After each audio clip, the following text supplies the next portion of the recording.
round of applause for him, right? Yeah. But Mr. Dennis, welcome. Tell us a little bit about who is Mr. Dennis, and give us a little backstory. I know you've got some experienced students don't know, and even our followers on our Facebook page don't.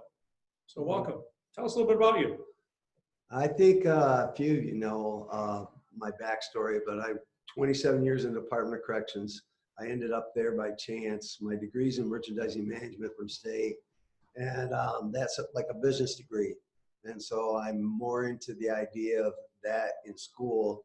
And yeah, I have a pretty wide background in political science, working with sociology and psychology. So when I was in corrections, I started thinking about what I was doing there. And I moved up pretty quick to a lieutenant spot where I supervised a lot of prisoners and a lot of staff. And I did that for 20 years. But after a while, I was coaching my daughter and my son in sports. So you have two children? Yeah, 2 children. Awesome. Married 31 years, and I have 2 children, and I was coaching, thinking about that. I was coaching a lot of students for quite a while, and yeah, I didn't like my job in corrections because it's hard to, I think it's really unnatural for a person to lock another person up, even when I do believe some of them have to be. So I wanted to do something about that. So I started working with youth in my community in other ways through at-risk programs, doing community service.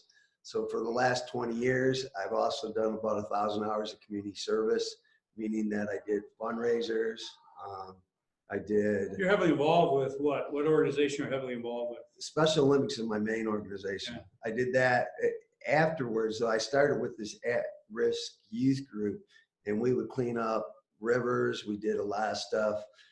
It was all meeting with boys. We did a lot of sports. We played tackle football this guy right here is big into football. We did that after school.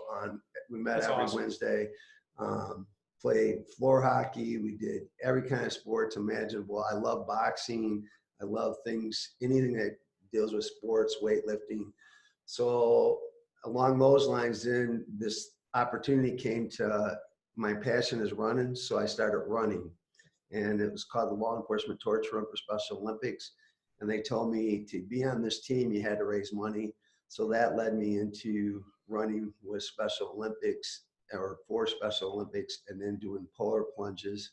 And a lot of you know that I do a polar plunge in Manistee. Yeah, explain for some of our followers on Facebook aren't well aware of it. You do a phenomenal fundraiser and you get the students involved with G2S. Can you talk a little bit about that? Yeah, for the last 2 years, we've got students involved in the Manistee Polar Plunge. I've been doing a polar plunge in Greenville for over 10 years. I'm still involved in that one. In the last 10 years, I raised over $500,000 for Special Olympics. Wow, so that fantastic. People can compete in in sports that way. And with the students here, I take them to businesses, show them how businesses will help out and community partners. And all these things and all these tools I've learned about raising money and doing it with fun events is how we try to tie that in. And the polar plunge is just a crazy way where people dress in costumes and in the middle of winter jump in a cold freezing lake or in a cold pool. And what compels someone to do that, Mr. Dennis? Yeah. Just raising money for other people. Well, you're doing a little bit more than raising money for other people, but we really personally really admire the work he's doing in the community and involving the students at G2S. You know, we talk about Wolfpack Strong, and we'll get to that question a little bit later, Mr. Dennis. But let's talk about your role here and you supporting students at G2S, and kind of what's the most rewarding part of your position? Maybe share with the followers what is your role and what do you really enjoy about your role? So the idea for me, my biggest part of my role is behavior and dealing with behavior. And it's usually, I have to deal with the negative behavior, but I try to look for the positives and motivating people to get into that Common Core classwork and being motivated to do the stuff you guys have to do at home now every day and virtual. It's a challenge too. And that's a challenge. So you got to try to figure out what you love in life. Some people love animals. Some people love sports. Some people love all different things in their life that they could possibly pull into this. If you were cooking, or if you wanted to build something, if you wanted to fish. And then me and Mr. Quinn have been talking, looking for community partners. So one thing we have is a greenhouse here. We're looking at Larson Landscape coming in as a community partner to supply those products for us. Tailor Shop down in Ludington. Girls can make $20 an hour learning how to sew and alter clothes. That's more than most guys make in construction. Is a $20 an hour job because sewing is so needed for weddings, bringing in clothes, fixing dresses, to fixing suits and pants for guys for a wedding.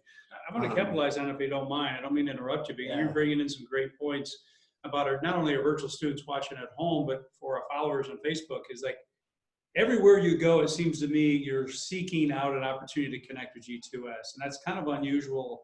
Not that I don't want to say the norm, and that's a great thing. Because I know you and I will talk, and you're always talking about, gosh, I met so-and-so, and talk about how they can help our kids. You are constantly always thinking about that as you go about your day, even outside of school. Yeah. What makes you tick? What makes that, why is that such an important part of why you do what you do? I don't know, Tough question. I'm trying to figure out myself. Every day I learn from students.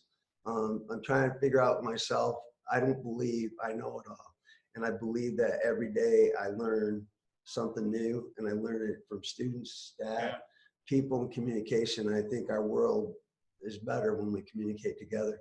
And you do that through fun events like the Polar Plunge, to doing hard work like construction, or that job that you might have to go to every day that you hate, like I did for 27 years, walking into a prison, and I tried to make it the best environment I could. But you have to do certain things so that you provide those things that you have for your family that you may have in the future, or yourself. And we all work together in a community to try to do that. And it's just bringing that. We're Wolfpack Strong. We were just talking about. Yeah, what does Wolfpack Strong mean? We talk about it a lot in our culture here, and even to our virtual students. What does it mean to you? I know. Say that. The people that are on here, I know Sean, I know Luke, there's problems that you're going to have with everybody. I have to suspend kids, and I would never want to suspend a student if I didn't have to. And it's never for the student it never works for the student that we're suspending. Right. It only works because we got to control the environment in here. So we try not to suspend and look for different ways to do that where we don't have to, but it's working together. But we're all going to have differences with each other from day to day. I've been married 31 years. You've been 35. Wow. And yet with our spouses, there's those moments where we just are at each other. We all talk about it. Even the people you love the most, you have problems with. And it's trying to deal with that the best way we can with the people that we work with. And what the Wolfpack is out in nature is that they're all different animals. They take on different roles in that pack. It's the same with us here. Like even though we're going to have differences with each other, we're going to work it out, and we're going to keep pushing through those differences, those struggles. We talked about suffering yesterday. When we go through suffering, how we come out the other end at a time, and that's what makes us stronger. And we come out with some of the worst events in our life and make it the best, because that's what happens when you keep persevering through that. That's a good point you mentioned about suffering, and that's, I was telling students the other day, actually just yesterday, about our Monday morning meetings that we have as a staff, and that's kind of what we're trying to create here in our webinar, reaching out to you guys, virtual students live or watching this recording, is that, you know, it's a lot about perseverance, strength, and resiliency, isn't it? And I think my last question, I got two questions for you. Now, the second to last question I have for you is, what type of services, or what makes G2S really unique than any other place or any other school experience that you have witnessed or seen that you feel is one of our strong points? Could you share with that? We are trying to tie in the students' individual interests. Like I was saying, you take your passion and your love. Mine was running. My big passion was running, that tied it into the Polar Plunge. And how that happens, I don't know. But you tie your passion into it. It might be cooking. It might be fishing. It might be something else.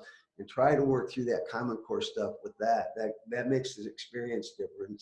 And if we can try to find those things, if you can keep communicating with us where you might want to take that, Mr. Quinlan, so we can do projects based on that, and we can do learning based on that, and then you can take that to the world and the community and make it a better place.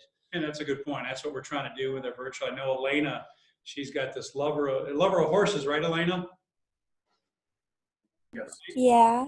Yeah, she's got this. Remember, it was kind of funny when I first met Elena. We talked about she loves horses, she loves ballet, and she loves art. And like, Mr. Quillen, I remember that because we were teasing a little bit, like a ballerina on a horse sketching, right? And so, how can we take Elena's love and passions of those three things and tie them into a project experience for her middle school experience? And Sean and Lucas are here live. It's just trying to take those passions, like you mentioned, right? Yeah. And doing that. And so, hey, we want to wrap up, and really it's been great having Mr. Dennis here as our first feature staff profile and bringing to you as a virtual students and also to our followers on Facebook and Instagram an opportunity to really kind of dig into deep of the people who make things go here.